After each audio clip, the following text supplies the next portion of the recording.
avocado to.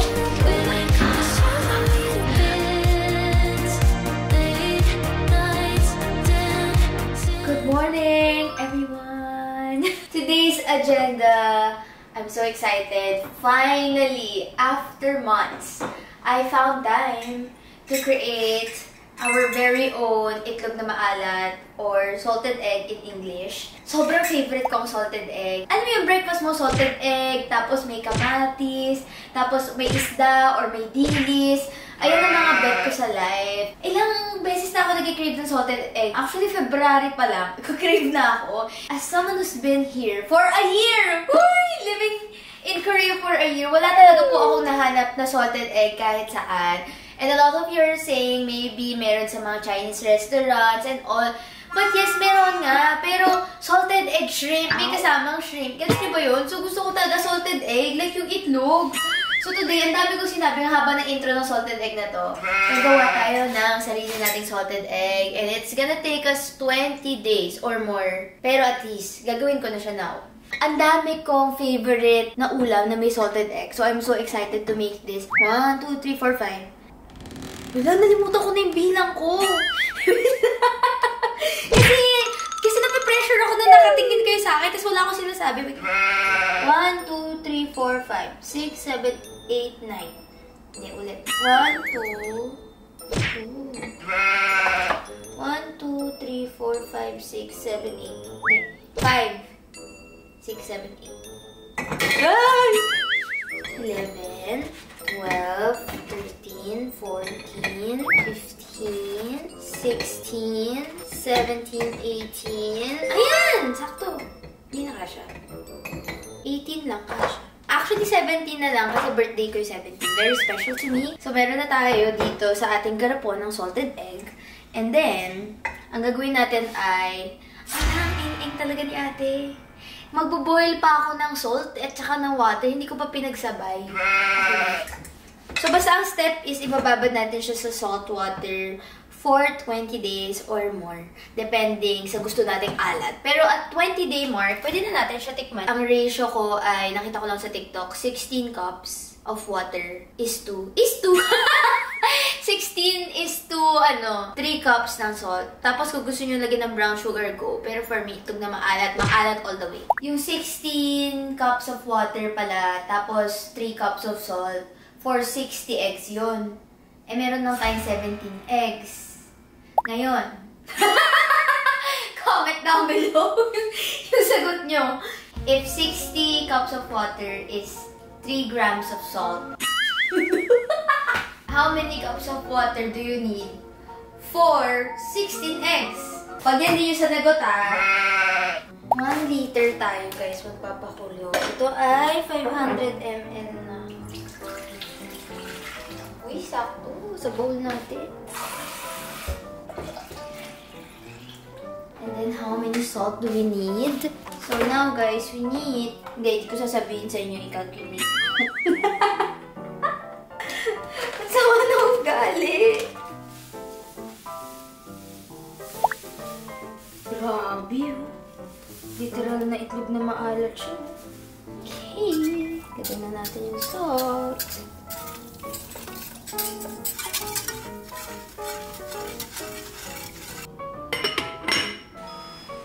Okay na guys. Papalamigin lang natin siya. The water, it's boiling. And ibubuhos na natin siya dito. Sabi ko nga sa inyo, lately, I've been craving for Filipino food. And yesterday, nagluto kami ng pininyahang manok! Naging namin to, breakfast, lunch, dinner, and then breakfast today. So feeling ko, ito na ulit yung dinner namin mamayang gabi. Pero ayan, pininyahang manok. Ang random, sobrang random. Chinat ko siya, sabi ko na, parang gusto ko ng suman. So, gumawa din kami ng suman. Glutinous rice, coconut milk, niluto, tapos in-steam. There you have it. My suman! Ang cute! Mukha siya suman today. So, ayun. Tapos sausaw, asukal. Wait. So, yung ginagawa ko, Lalagyan ako ng asukal. So, asukal lang. Hindi na yung para pa mga ganun. Alam niyo yung Lola Nenat? Lola something. Tita pa rin! Sa sa Green Hills.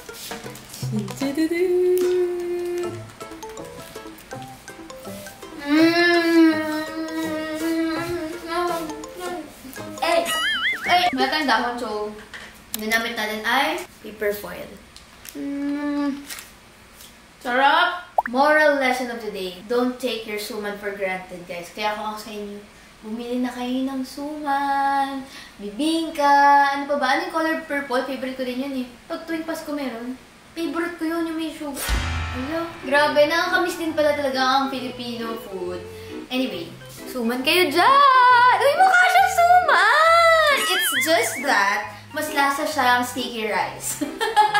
Yung, alam niyo, mango sticky rice, yung rice nun, lasang ganun. Pero kasi, yung coconut milk na ginamit natin is yung in-order ko, sinobo milk, tapos, glutinous rice, hinalo namin together, tapos in-steam. Kaya namin din ito ginawa kasi ang dami din nating Nobo milk. Diba, 6 pala yung nabili natin. Kung napanood nyo yung last vlog, dami ko nabiling gatas. So, marami tayong gagawing recipe na may coconut milk nang maubos po siya. Pero masarap siya inumin on its own, actually.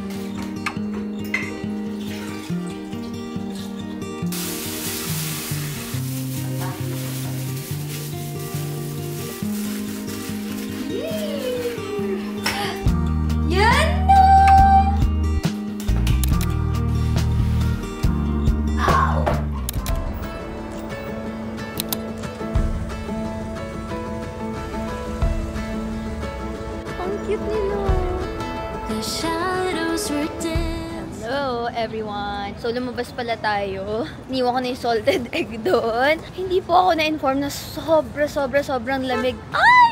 Halos yellow na! Sobra pong lamig right now here in Seoul. So if you're going in the next few days, the weather will drop. Yung lamig, nagpi-pierce na siya through my skin. Piercing! Anyway, ayan, the trees are changing color. Look at that! Wait lang, itatakbo ko. Wow! Grabe, yellow na. Oh my God, itong tree na to, yellow na. Wow! Look at that! So, today's outfit, I'm wearing my usual white shirt. And I'm also wearing my thin coat. Mga 16-17 degrees lang po. And then a mini skirt. And my boots. And then long socks. So, masasabi ko lang, this is very inappropriate for this type of weather. The weather right now is 11 degrees. It's gonna go lower to 10 to 9 to 8 in a bit. Lalo na at night. So, the next few days, the weather is gonna drop even more. So, I think the best thing to do is to pack your winter fits or thicker clothes, winter jackets, scarf, and then also, honestly, kailangan na ng gloves at this point. Nilalamig talaga yung kamay ko. As in, hindi ko na siya halos magalaw. And this type of weather, kailangan mo na mag-indoor in a bit. Pero feeling ko, it's because I have really thin clothes right now. But if I'm wearing my heat tech, I think I can manage. Pero ayun, share lang naman. Today's agenda, we're here in our old neighborhood. Nakita nyo naman. This is in Yeonnam, and dito tayo naglalakad lagi because one of my package dito na-deliver sa bahay natin na luma. So I'm gonna check if nandyan pa. If not, I'm gonna try to go to the district office or somewhere sa barangay para i-report ang pagkakawala pagka maling deliver. Anyway, hoping it's still there, and yeah, let's go. Okay, found this cute cafe, guys. That's my bag. Wala lang, cafe stop muna tayo.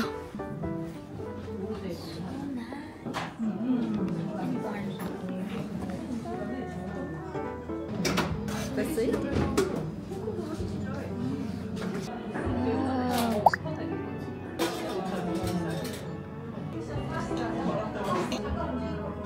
Guys, kung meron akong bahay, gusto ko maging ganito yung bahay ko. Gets nyo ba yun? Super cozy. Ay, I love this place. Cute pa na upuan natin, ha? Maliit lang. So guys, this is the cafe. This is our seat. Pero ang ganda rin sa loob, actually. This is what we ordered. Always vanilla latte. Kasi nag-rate talaga ako ng vanilla latte dito sa Seoul. Tapos, eto, cinnamon roll. Tagal ko nang gusto yung i-try itong coffee shop na to. Nakakatawa kasi ang lapit ng bahay ko dito.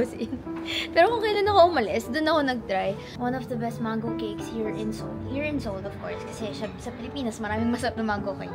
Ayan, si Strawberry 32. Masarap din yung mango milk nila dyan. Lasa siyang yung mango milk na nung bata ka. Alam mo yung mangga, nilagyan ng gatas, tas in-ice candy, parang ganun. Basta totoong mangga siya. Parang Philippine mango yung gamit. Yes, yun. So, that's that. Yun sa tapat na yan. Over here, dito tayo lagi naglalakad. So, this is our neighborhood before. Ay, masarap. Konti na lang. Hala, Justin Hangko, kung nanonood ka, malapit na to kay open natin. Sa Gedli tayo nagka-cafe-cafe, guys. I love this life. I think I like this little life.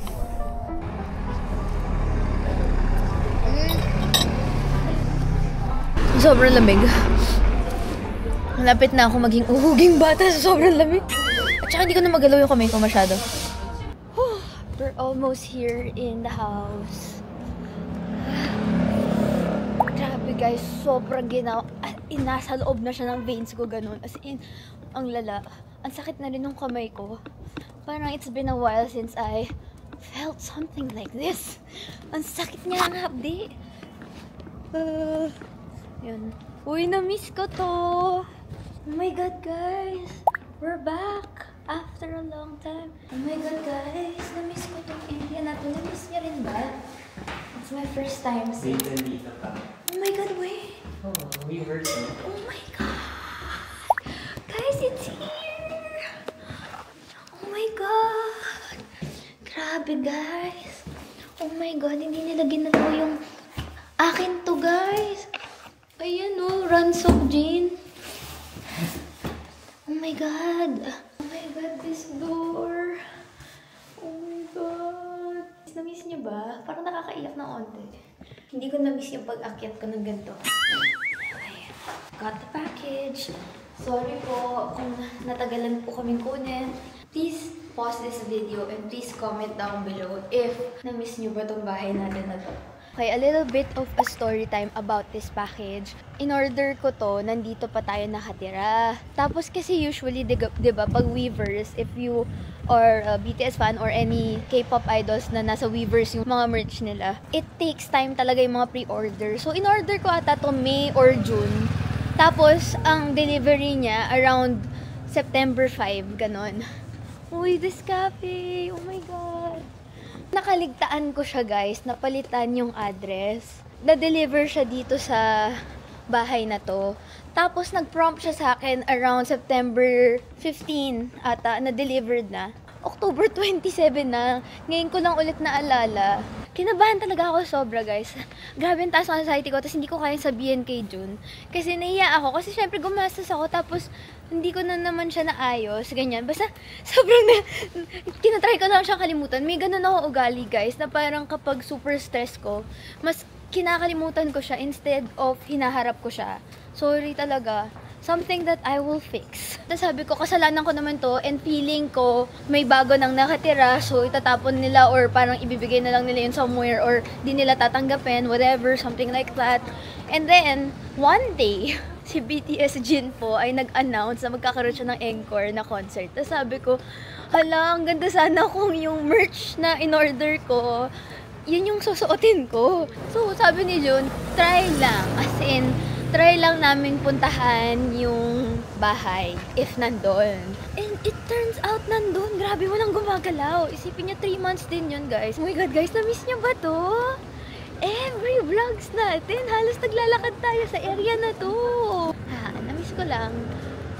Ay, nakaka-reminisce din pala na this time last year, ito yung bago nating neighborhood. And ngayon is parang nasa ibang place na tayo. Gusto niyo ba yun? Parang ang daming pwedeng mangyari sa isang taon. A lot has changed. One more thing, guys. Sobrang daming nagtatag sa akin na pinupuntahan niyo si Old Fairy Donuts. Nakakatuwa.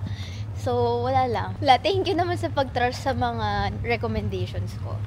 Pero, merong pagbabago sa recommendations ko.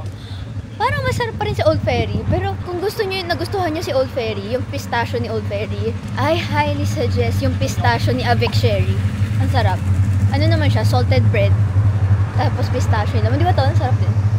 So, speaking of Old Fairy, this is Old Fairy Donuts. Kung nagustuhan nyo siya, or kung hindi nyo ito masyadong gusto, mas magugustuhan nyo yung feeling ko. Masarap yung Castella ni Avec. Yung Castella ni Avec Cherry, masarap din daw. Basta masarap si Avec Cherry, which is just a few walks away from here din naman siya. And it's one of the most popular cafes for salt bread. Sila yung nauna, so baka lang naman gusto nyo. Off to our next agenda, which is the Apple Store. Today, sabi ko sa sarili ko, sige, bibilhin ko na talaga yung earphones. Gusto ko talaga ng earphones kasi magaan siya and hindi siya as bulky kapag nasa train, ganyan. And easy lang siyang bitbitin sa bag. Yay! Oh my God. Ah, wala na din. No. Hindi. Cannot be. Ito ata, no? Sana kung may ganito pa din, no? Want the wired one. Oh, 28,001 lang pala to. Got it. Less than 5 minutes and we're done in the Apple Store. Hindi ko pa na-explain sa inyo yung gusto kong sabihin, which is, gusto ko nga nung earphones ng Apple. Kasi, wala, magaan lang siya and anytime I can use it when I'm in the train. Kasi usually, pag nasa train ako, nag-edit ako ng mga TikTok vlogs, guys. Nagde-daily vlogs ako pa minsan sa TikTok. So, ayun, what else? Ba't ko ba siya kailangan? Parang ingay ko mag-edit. Wala akong earphone. And gusto ko wired kasi yung mga AirPods, nahuhulog talaga siya sa tenga ko kahit anong gawin ko. So, ayun. Hello everyone. Let's unbox quickly ang ating mga parcel. I'm so excited! Para malaban na natin siya. Tagal ko nang gusto ng wired earphones kasi honestly talaga, hindi ko alam anong meron sa tenga ko. Pero kahit anong gawin ko, yung mga AirPods ba tawag doon? Talaga nahuhulog siya sa akin. Like, yes, may mga maayos yung fit and all. Pero at the end of the day, for some reason, siguro maggalaw-gaw talaga akong person. Pero nahuhulog talaga siya. Oh my God! Ang ganda! Look at this! I'm so happy I got it. Okay, masaya-masaya na ako. Lagi na natin yan magagamit. Lagi niyo ako makikita naka-earphones. Kasi guys, sobrang hilig ko talaga sa music. And also, whenever, like, dito, pag sa paghahanap ng music sa vlog, sobrang hands-on ko talaga. Kasi, gusto ko talaga may certain feels. Kasi feeling ko hindi ako super galing sa talking. Hindi talaga ako magaling magsalita, guys. Hindi rin ako super confident. So, feeling ko na i-express ko yung mood or yung vibe sa music. Gets mo ba yun? So, mas gusto ko yun. So, I like watching videos na may magandang backgrounds. Diba? Mga OST. Yun ang akin. Ang saya ko! Tada! You know, I got this because talagang pinapangarap ko na sana talaga magkaroon ng encore si Jin dito sa Korea. Pero sinabi nga niya na hindi. And then one day, meron. And guys, nakakuha na yung ticket! This one is the Worldwide Handsome na t-shirt. And this one is in a size medium. Actually, para kay Jun to. Kasi nga, di ba manonood kami ng concert before. So, magagamit ko din naman siya. Ang ganda! Ang cute! Yan, tagline niya kasi yan. Tapos, when it comes to shirts, parang okay ako. Kasi, gamit na gamit ko yung mga gantong t-shirt. Yung mga oversized t-shirts. Next! This one naman is yung akin. Ito yata yung una kong binili. Kasi ako lang talaga dapat yung bibili. Pero narealize ko, ang cute din ng isa. Tapos pwede naman pang bahay. Tada! By the way guys, sobrang lamig As in, kaya ako naka-jacket. Kasi super lamig talaga. Anyway, this is the other one. This one naman is size small. So, ang cute! Sobrang cute! Mukha ni Jin! Nakakainis! Quick story time. Ito talaga yung gusto kong shirt. Tapos nung nirelease to, sold out to agad. So sabi ko, ito na lang yung ito na lang yung available that time. So binili ko na lang siya. Kahit pinag-iisipan ko kung kaya ko magsuotin yung mukha ni Jin. Ganon. Pero anyway, after a month, nakita ko sa Weavers na nag-stock sila nito. So sabi ko, bibilin ko na lang. Kasi paano pag nag-encore si Jin, edi may susuotin din si Jude. So, anyway, that's it guys. Naalala ko na, actually patulog na ako. Tapos naalala ko, i-unbox na natin to para pag-gising ko tomorrow, we are gonna laba these things. Cute. That's it. Good night, everyone. Good morning. Welcome back to our messy apartment. And today's plan, I'm so happy because I finally have time to transition from summer to winter. Summer to winter! Grabe, hindi ako makapaniwala na I am experiencing yung change ng season. Parang gulong-gulo yung katawan ko, gulong-gulo yung diwa ko. Kasi siguro weird lang din talaga yung weather because it's supposed to be autumn, supposedly dapat 17 degrees, supposedly dapat nagpipiknik, nagbabike ang mga people. Pero sobrang lamig, as in sobrang lamig. Guys, parang kahit nakasara na yung bintana, parang merong lumalabas na hangin somewhere. Super lamig talaga. Anyway, so today, sabi ko, hindi na pwedeng tiisin to. We're going down to the basement and we're gonna get our winter clothes sa storage and then tatagalin na natin yung mga summer clothes natin and lalagay na natin siya sa maleta. So technically, magpapalit na tayo ng clothes and all because I think winter came early. Plano ko pa naman sana itong gawin sa December pa. Pero naka-puffer jacket na yung mga locals. Yun yung sign na maginaw na talaga. Kasi local sila eh. Alam niyo yung color black na mahabang puffer jacket, mga nakaganon sila. Or parang basta yung makakapal nilang jackets yun. In-skip na nila yung trench coat era. So, ayun. Plano kong pagpagin na at pasingawin yung mga trench coat natin. Di ko alam kung na-share ko na sa inyo. If there's one thing na dream collab ko talaga sa Korea, as in yung dream brand ko, ito yun. This is not sponsored, pero this was sent to us by Regirat. Isa to sa mga bucket list ko or wish list ko talaga siya na skincare.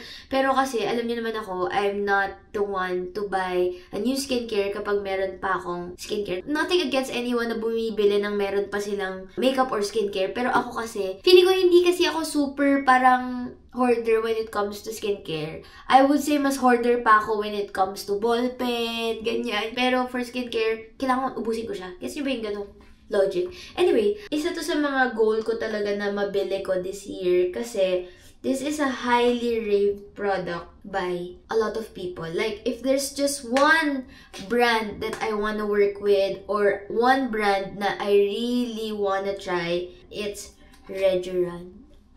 So, sikat na sikat tong ampoule nila, guys. And alam niyo ba, kada punta ko ng Olive Young, wala akong ginawa kundi i-try yung mga products nila. To the point na, nung nagtanong sa akin si Bebu, sabi niya, anong masasuggest mong Korean brand dito na maganda for my mom? Pasalubong niya yata sa mommy niya. Sinabi ko talaga, Rejuran. They are on the expensive side, but I think it's because patented yung ingredients nila. Bes, matatapos na yung vlog ko, hindi pa kita nabubuksan. I'm so happy! Baliktad. Signature anti-wrinkle moisturizing solution. Tapos may dot, ano siya, may PDRN siya. Magkilamos ako, tapos itatry ko siya today. Tapos update ko kayo kung okay siya. Kasi I think they are launching in the Philippines.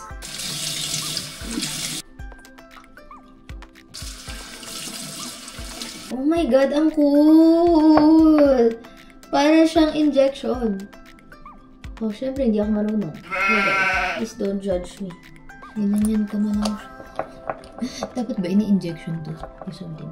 Sabi nila morning or night, okay eh. So, ginamit ko ng morning. Oh my God! Nagiging kamukha ko na ba sila? So happy, guys. Hello! I'm good. Ganda. Charing. I am looking for pagkain. Okay, steamed buns. Sarap na ito, guys. Or this one. This looks yum. Who's Squid Body Mandu? I wanna try. Actually, guys, kumain na tayo ng ang tawag doon? Pininyahang manok. Pero nagugutom pa ako. We got this previous grocery natin. So excited to try. We're gonna try it today. Nakakatuwa yung mga dito, frozen goods.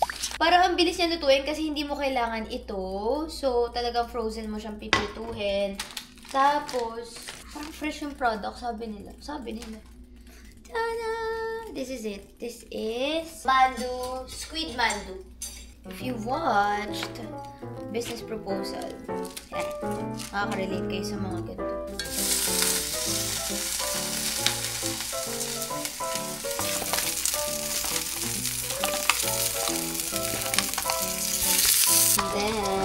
have steamed buns with red beans. Let's try this also for dessert. Gutom na gutom. Hindi guys, di ko alam ba't nag-crave ako bigla. Buti na lang may ganito tayo. Kasi kesa order.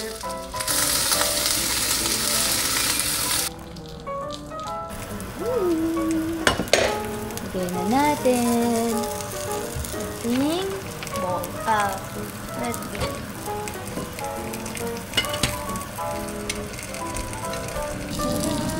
This is what we have. Then, this is our mango.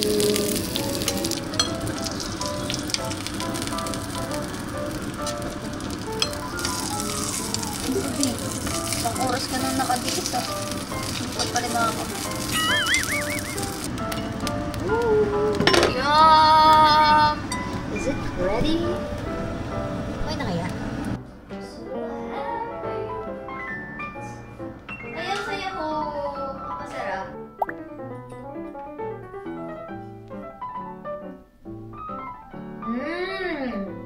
Sarap! Grabe masarap, guys! Oh my God, ang sarap! Grabe, ang rating ko dito, 10 out of 10. No joke, sobrang sarap niya. Tatayo na ako ng restaurant dito, puro bibigo. Yum! Ang sarap!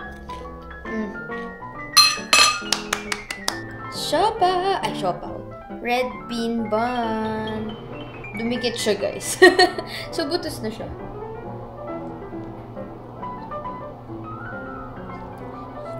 Ang sarap! Yum! Welcome to our storage. Ta-da! It's here. Please po, paki-adopt na po yung aking bidet na to. Dito namin sinet up. Ilabas na natin ang mga heat tech.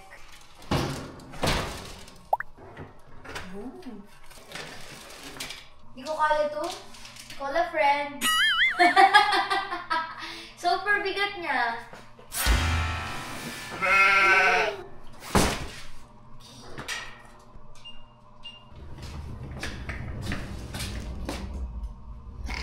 Back in the house. Plano ko guys, yung mga iba kong coat. Nisip ko if ibenta ko na. And nag-post ako sa broadcast channel natin sa IG if may gusto ko mag-coat. Sabi ko parang take all na talaga siya. Like 5K, lahat na to, ganyan. Ito, magaganda pa yung mga coat na to as in. Tapos ang mahal ko to nabili. To, parang gano'n. Hindi ko na alam anong uunahin ko. Tapos naglaba pa ako and all. So, medyo mahihirap lang. Pero at least pa winter na. So, yung mga labahan natin actually guys, mas mabilis na siya matuyo kasi dry. Kasi ba yan?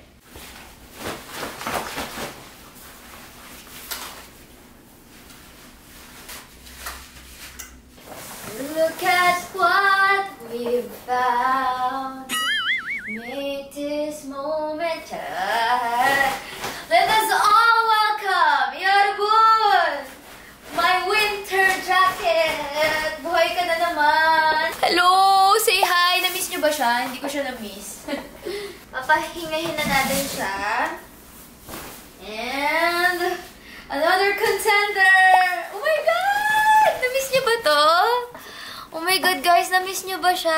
Ang ating first ever popper jacket. Surprise! Handa na ba kayo mga inutil? Wow! Ano ba yun? I could get you. Hulo, ang init! Ang init pala nito!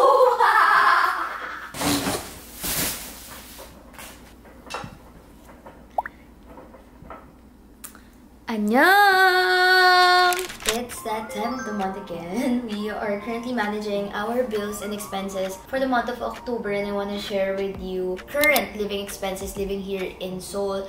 And it's been a while since I shared that kasi last time I did ata, it was winter, tapos it was in a different apartment. During mga 20th of the month, I receive yung mga bills, and then usually nagbabayad ako end of the month na, like today, it's 28 or 29 na ba today? 29! Today is 29. So sinasagad ko talaga.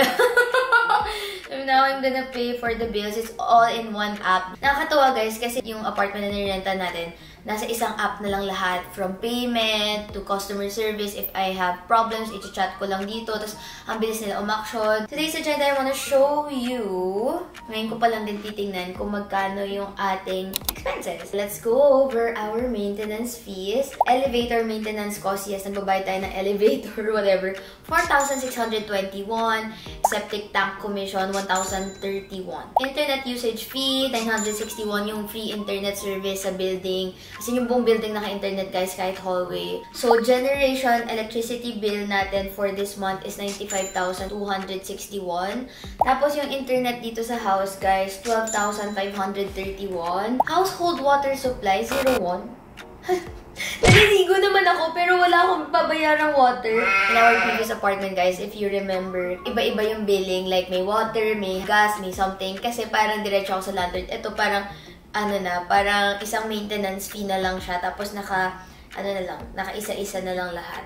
Water treatment, 0 din. Heating, wala pa. Hindi pa ako nag-heater, guys, so far. And dahil frequent na tayong nagluluto, guys, as in, pansin nyo, lagi nang ginagamit yung ating stove and all. Our gas is at 10,721. Okay, other than the utility bills, we also have yung mga transportation and all. Kasi wala naman tayong car here. So, I use this app. It's Money Manager yung app. It's still the same app pala na ginagamit ko nung nasa Philippines pa ako. Makikita nyo yung income nyo and makikita nyo yung expenses nyo. And then, parang may graph dito na ganyan. So far, dahil hindi pa ako nagbabayad ng rent, ang pinakamataas ko talaga ay food. 39% ng expenses ko food, 17% is home. Yan yung mga binibili nating plato and mga kutsara, whatever. Tapos 12% is film kapag mag-film ako sa labas. Like, kung ano ng mga reason for filming and all. 8% ng expenses natin, guys, na pupunta sa transportation. Something like that. Makikita nyo talaga dito. So, you would know sino yung aatakihin nyo, sino yung babawasan nyo ng kung medyo sagad-sagaran sa budget. I really appreciate this app. Anyway, papakita ko sa inyo yung transportation kasi isa ito sa mga main na gastos ko. Every Sunday, usually, mas malaki talaga yung bills kasi every weekend, mas nakakalabas ako kasi mas less yung work ko. So, bus pa uwi, and then bus to Lotte, bus pa uwi, bus to Yonyi, train to Myeongdong, bus pa uwi, something like that. And that, in total niyan is 18,000 won. Dalawa na kami ni Junjan kasi 1,500 lang yung pamasahe usually sa train. And mag-a-add ka lang ng mga 100 to 200 won kapag super duper far na niya or kung may connection kayo na train. For transportation, I really appreciate Korea's transportation kasi if you don't have parang trains, merong bus para at least yung time to walk and all. So, I think yung transportation allowance would be at mga 200,000 won. May kasama ng taxi yan paminsan. Oh, my postpaid is around 60,000 won. Yung ano ko din dito, guys, yung SIM ko, guys, naka-postpaid. Kasi parang lahat ata ng tao dito naka-postpaid. Kasi sa Pilipinas, guys, parang hindi naman required postpaid, pero parang dito parang required. So, yung postpaid plan ko is at 65,000 won. Every month yun, kinakaltas na siya sa bank ko. So, that's it for my usual expenses. I just track it using this app. Maybe it can help you din, guys, matrack yung gastos nyo. Para kitang-kita nyo. Hindi tayo para deserve ko to, ha? Para araw-araw deserve natin. So, guys, pag nakikita ko talaga to, parang napapasabi ako, wala pa akong deserve. Guess nyo ba yun? Pero anyway, dami kong dinaldal sa inyo. Nalimutan ko palang magbayad. Pay na tayo. Pay. Ubus na naman yung laman ng bangko natin. Next sa rent, yung big chunk is food kasi I love eating out. Feeling ko yun yung main source of happiness ko right now. Taking off different restaurants, cafes dito sa Korea. As in, ang sarap talaga ng mga restaurant dito. Parang, so far wala akong na-disappoint. So far, talagang maganda yung quality ng food and all. So parang, yun yung nito-look forward ko everyday. Yung makatry ako ng different cafes, makatry ako ng different restaurants, yung mga culinary class wars na chef, ma-meet ko, something like that. So, talaga, isa siya sa mga malaking chunk ng expenses. So, ngayon, guys, medyo tinatry kong hindi mag-eat out and magluto dito sa house. Kasi na-feel ko na kapag nagluluto, hamak na mas mura talaga if you cook your own meals dito. Especially if you do your groceries and all, mura yung food dito kapag ganun. So, yun yung technically binabawasan ko, guys. Kasi 39% ng expenses natin coming from food. So, yun. If I look at my expenses now talaga, guys, naisip ko na kailangan pa ng more streams of income para mas ma-enjoy ko pa ang life. So, ang goal ko right now, share ko lang naman, ang goal ko is to try to have more paid partnerships with brands. So, sana makilala pa tayo ng mga Korean brands. So, that's why. Try talaga ako mag-frequent upload sa TikTok. Kasi napansin ko, ever since uploading sa TikTok frequently, napapansin ako ng mga Korean brands. And since medyo active ako sa TikTok, naka-receive na naman tayo ng event invite. 2 event invitation for November. So, I'm super excited. Mga, store openings. Saya-saya ako talaga.